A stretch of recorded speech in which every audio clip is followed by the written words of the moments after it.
Hope is essential for all of us. It's essential for the human spirit to thrive.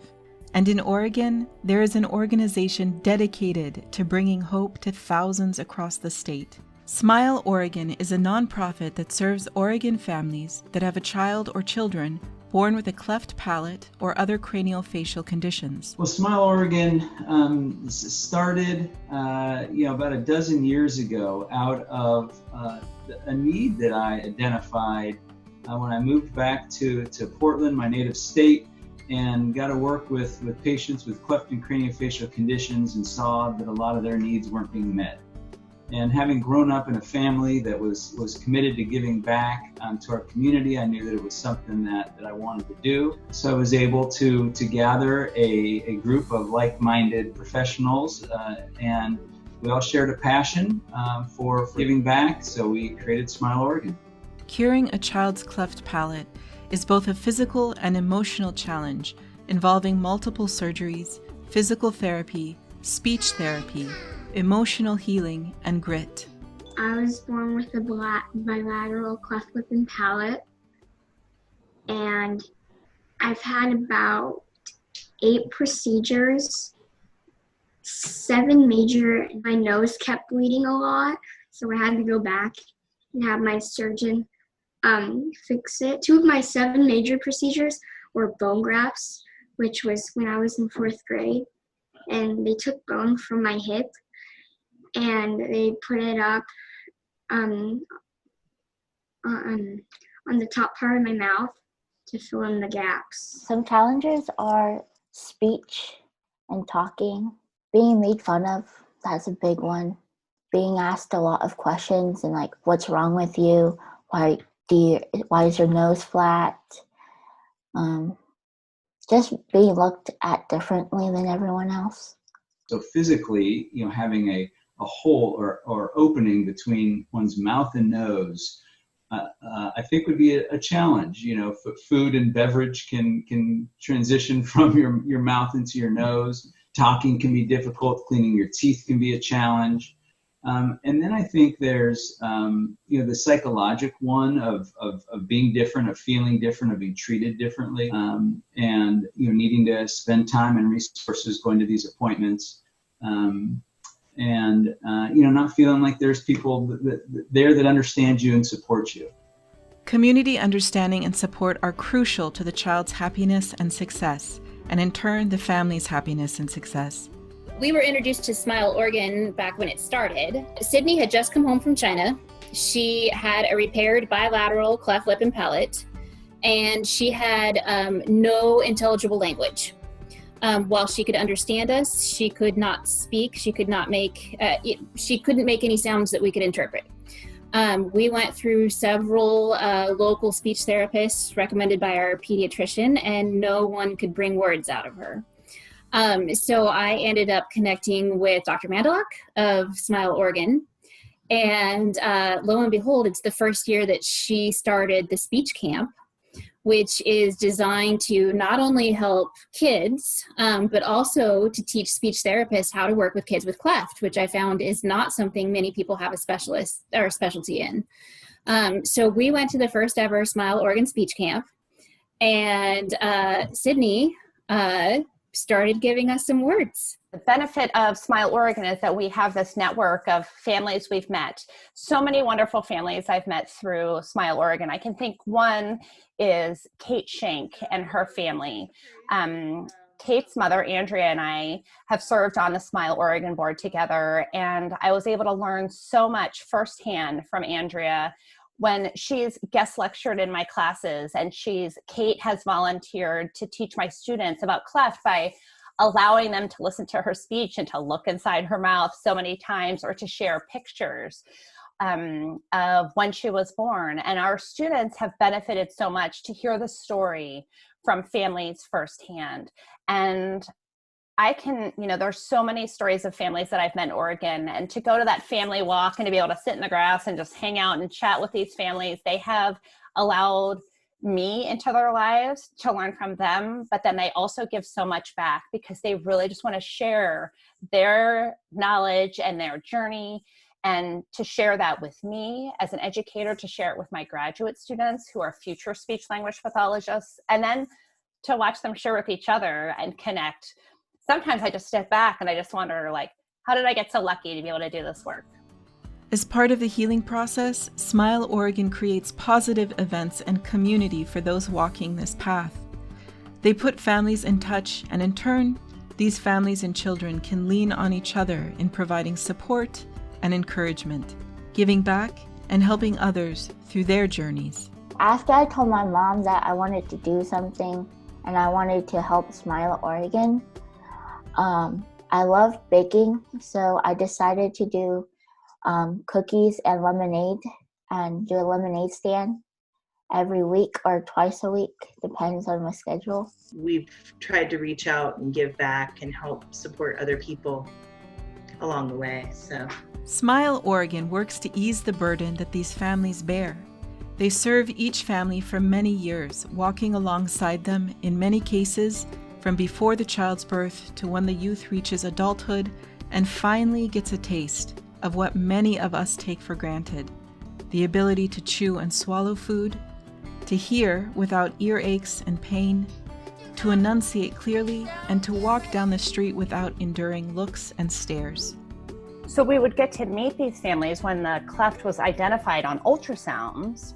We would meet them before the birth so we could give them information and sort of prep them with, what's going to happen after the baby is born. So they're really ready. And I remember meeting with this family, and the mom was probably about 35 weeks pregnant. So she was in that sort of uncomfortable stage, like she was kind of ready to have the baby.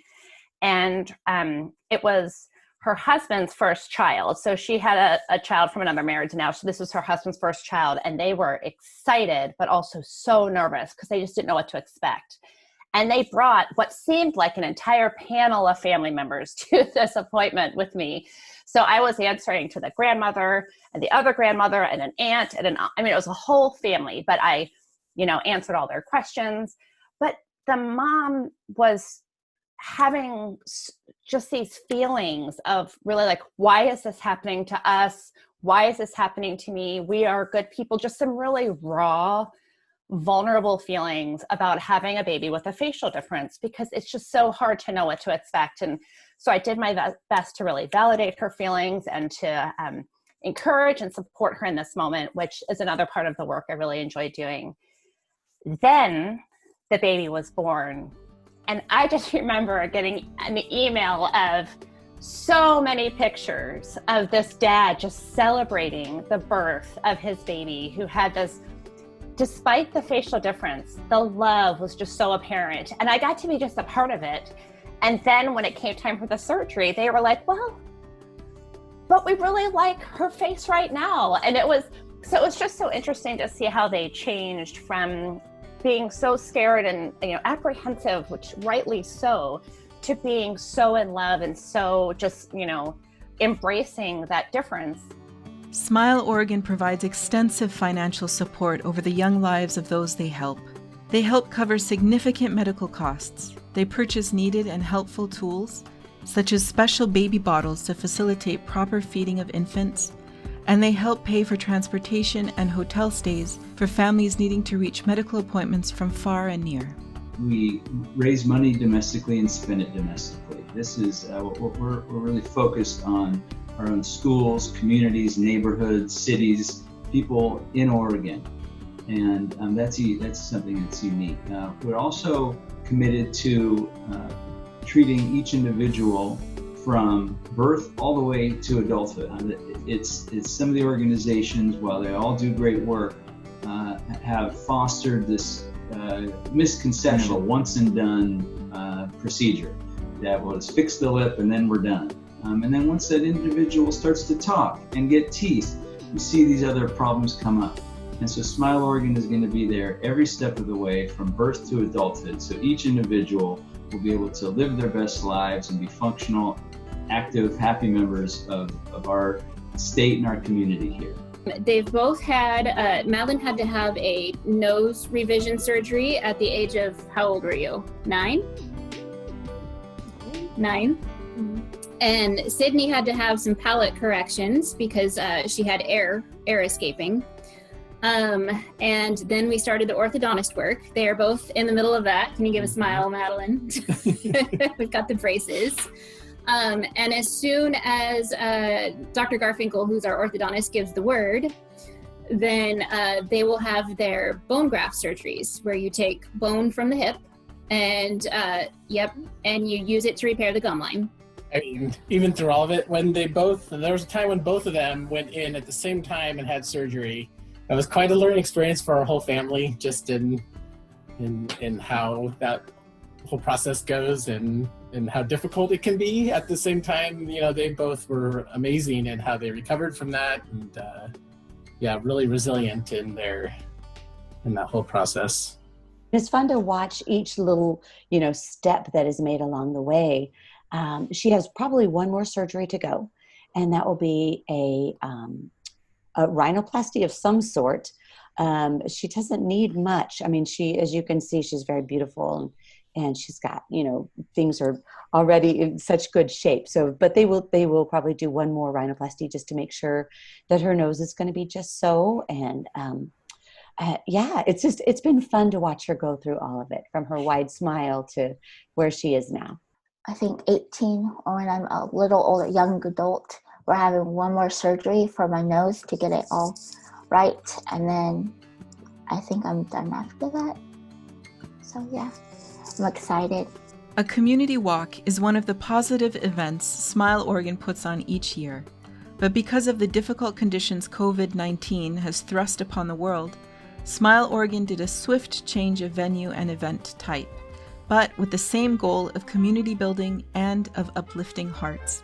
This year, for its 10-year anniversary, to acknowledge Cleft and Craniofacial Awareness Month in July and bring smiles to bunches of people, Smile Oregon held a cruise in and parking lot parade at Volcano Stadium in Kaiser on July 18th.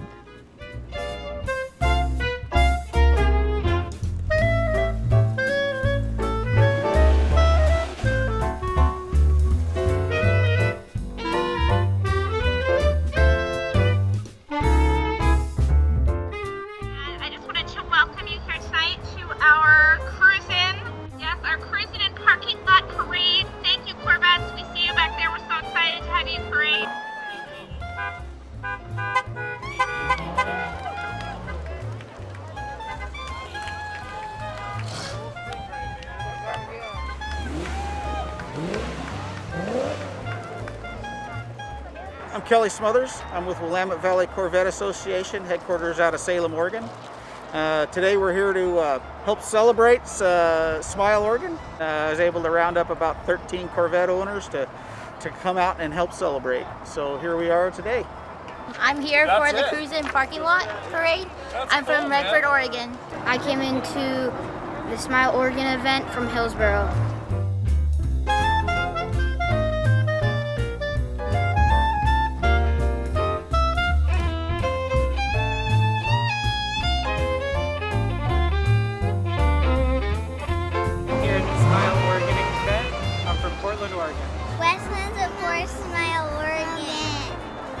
South Portland, here to support Smile Oregon.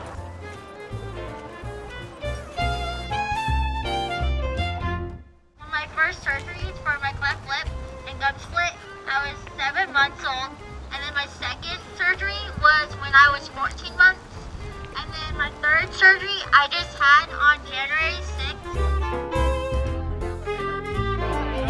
6th. So wonderful to see all of you, the families and friends that we know through Smile Oregon. I'm one of the cleft and craniofacial surgeons at Dornbecker, and I also help support and serve on the board with Smile Oregon.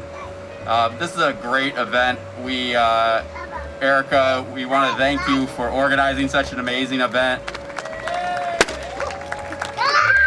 And to all the families and board members that made this happen, thank you so much. It's been difficult the last 2 months for all of us, and we wanted to get together, and this is such a great way to get our communities together and celebrate this month of cleft and craniofacial awareness. It's hard to believe we've been doing it, bringing the community together, growing together, seeing our kids grow up together, welcoming new families into the community. That's what it's really been all about.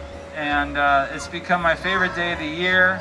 And I'm glad that we were able to make a pivot and still put something together. Another huge round of applause for Erica Soto, our executive director. Growing up, going to the Smile Oregon walks and hearing about my dad's Smile Oregon work for dinners and, I don't know, sitting around the table talking with my family. And I've always found it really inspiring how my dad does all of this. Hang it tight, and we will be back with the movie starting.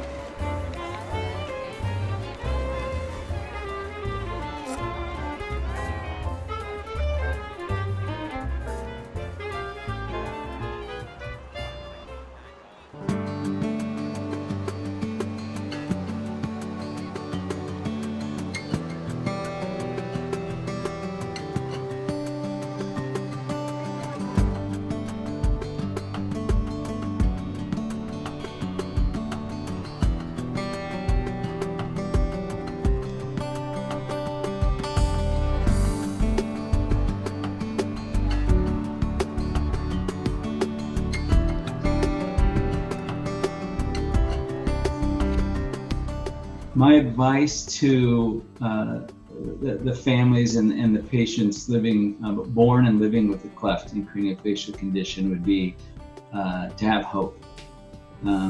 This is something we know what it is, we know what to do, we know when to do it, we've done it before, we can do it again, and we can pretty much erase it. And everyone's living with some kind of problem, and not all of them can be fixed like this. So although it's going to take some time and some money and some effort and be difficult, it's something that we can fix. It is long and it will take time, but at the end it's worth it.